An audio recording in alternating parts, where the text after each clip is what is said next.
ناظرین، ایک لفظ بولا جاتا ہے، سیاست نہیں ریاست بچاؤ۔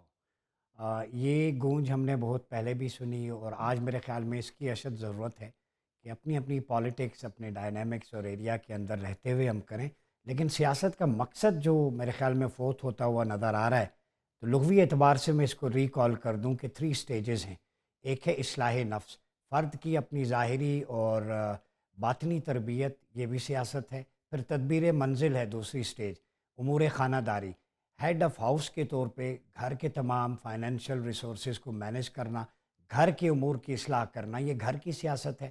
اور تیسری ابن خلدون اور الفارابی کے نزدیک سیاست مدن ہے، یعنی اجتماعی سیاست، ملک کا نظم و نسق، انتظام و انصرام، گورننس، یہ سارے میٹرز جس کے ذریعے عوام کی اصلاح احوال بھی ہو اور ڈور سٹیپ پر ان کو سہولیات بھی پہنچائی جائیں۔ یہ سیاست کا مفہوم ہے، یعنی سیاست اسلام میں ہے۔ یہ اس کا تعلق جو دنیا کی اصلاح سے ہے، دین کے جس پہلو کا اسے سیاست کہتے ہیں، اور جس پہلو کا آخرت کی اصلاح سے ہے اسے مذہب کہتے ہیں۔ انفارچونیٹلی آج ہم نے ڈیوائڈ کر دیا ہے، اور ہمارے اس کلچر میں اتنی پولرائزیشن اور فالٹ لائنز بڑھ گئی ہیں کہ سیاست کو نیگیٹیولی پورٹرے کیا جاتا ہے۔ سیاست یہ تھی کہ گلیوں میں چلتے ہوئے خلیفہ وقت عمر فاروق لوگوں کی داد رسی کرتے۔ سیاست یہ تھی کہ گورنر اپنے محل کے باہر اگر کوئی چار دیواری تعمیر کرتا تو سیدنا عمر اسے گرا دیتے کہ پبلک اور تمہارے درمیان کوئی ہرڈل نہیں ہونی چاہیے۔